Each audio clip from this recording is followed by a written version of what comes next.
Hi everyone and welcome back. We're reading 5 on Kirrin Island again and we're on chapter 20, Everything Boils Up.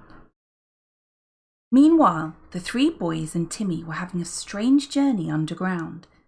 Timmy led the way without faltering, stopping every now and again for the others to catch up with him. The tunnel at first had a very low roof and the boys had to walk along in a stooping position, which was very tiring indeed. But after a bit, the roof became higher, and Julian, flashing his torch around, saw that the walls and floor, instead of being made of soil, were now made of rock. He tried to reckon out where they were. "We've come practically straight towards the cliff," he said to Dick. "That's allowing for a few turns and twists. The tunnel has sloped down so steeply the last few hundred yards that I think we must be very far underground indeed." It was not until the boys heard the curious booming noise that George had heard in the caves that they knew they must be under the rocky bed of the sea. They were walking under the sea to Kirrin Island. How strange, how unbelievably astonishing. "It's like a peculiarly vivid dream," said Julian. "I'm not sure I like it very much. All right, Tim, we're coming. Hello, what's this?" They all stopped. Julian flashed his torch ahead and saw a pile of fallen rocks.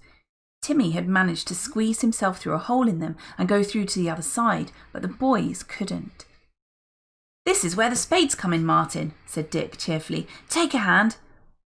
By dint of pushing and shoveling, the boys at last managed to move the pile of fallen rocks enough to make a way past. "Thank goodness for the spades," said Julian. They went on and were soon very glad of the spades again to move another heap of rock. Timmy barked impatiently when they kept him waiting. He was very anxious to get back to George. Soon they came to where the tunnel forked into two. But Timmy took the right-hand passage without hesitation, and when that one forked into three, he again chose one without stopping to think for a moment. "Marvellous, isn't he?" said Julian. "All done by smell. He's been this way once, so he knows it again. We should be completely lost under here if we came by ourselves." Martin was not enjoying this adventure at all. He said very little, but laboured on after the others. Dick guessed he was worrying about what was going to happen when the adventure was over. Poor Martin, all he wanted to do was draw, and instead of that, he had been dragged into one horrible job after another and used as a cat's paw by his evil guardian. "Do you think we're anywhere near the island?" said Dick at last. "I'm getting tired of this." "Yes, we must be," said Julian. "In fact, I think we'd better be as quiet as we can in case we come suddenly on the enemy." So without speaking again, they went as quietly as they could, and then suddenly they saw a faint light ahead of them. Julian put out his hand to stop the others. They were nearing the cave where George's father had his books and papers, where George had found him the night before.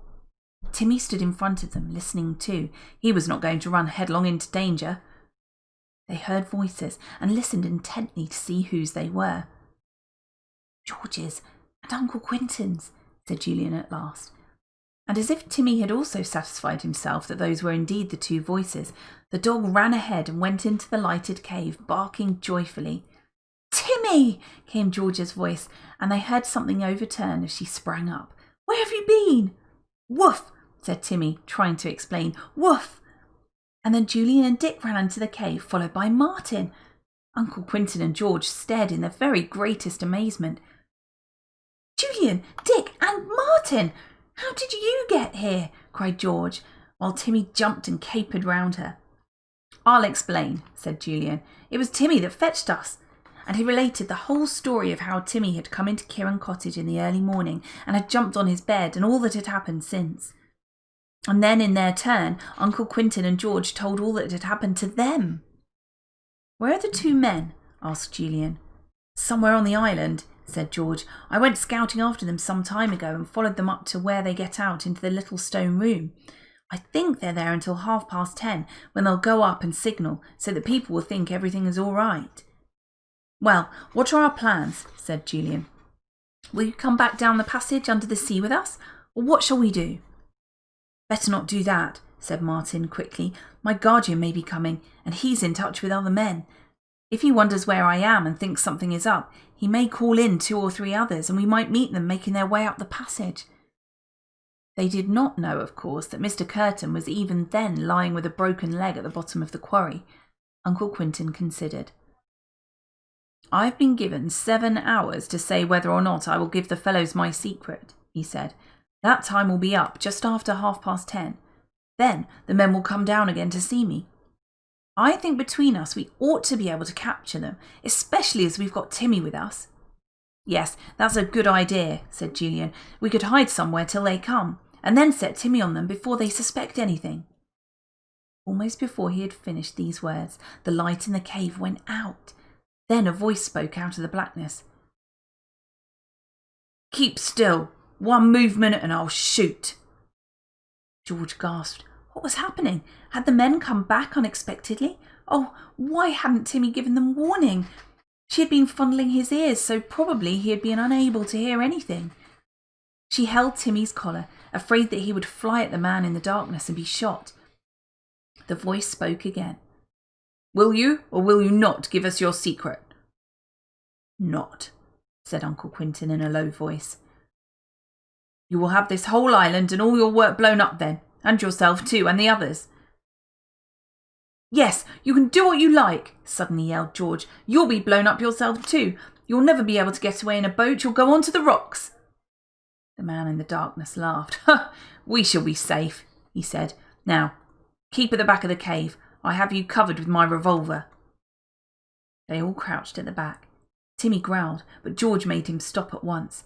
She did not know if the men knew he was free or not. Quiet footsteps passed across the cave in the darkness. George listened, straining her ears. 2 pairs of footsteps. Both men were passing through the cave.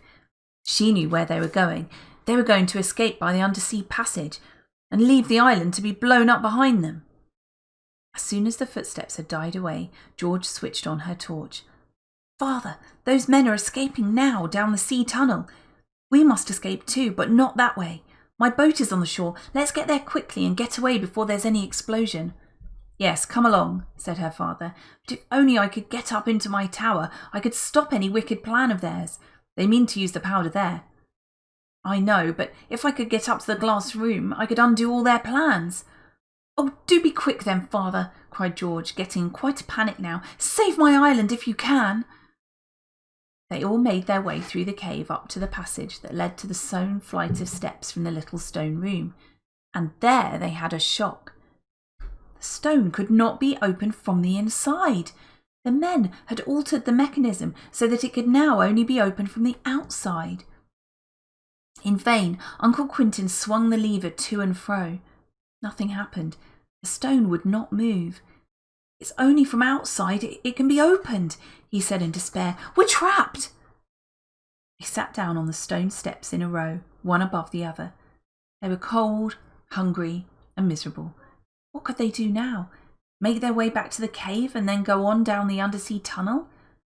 "I don't want to do that," said Uncle Quentin. "I'm so afraid that if there is an explosion, it may crack the rocky bed of the sea, which is the roof of the tunnel, and then water would pour in.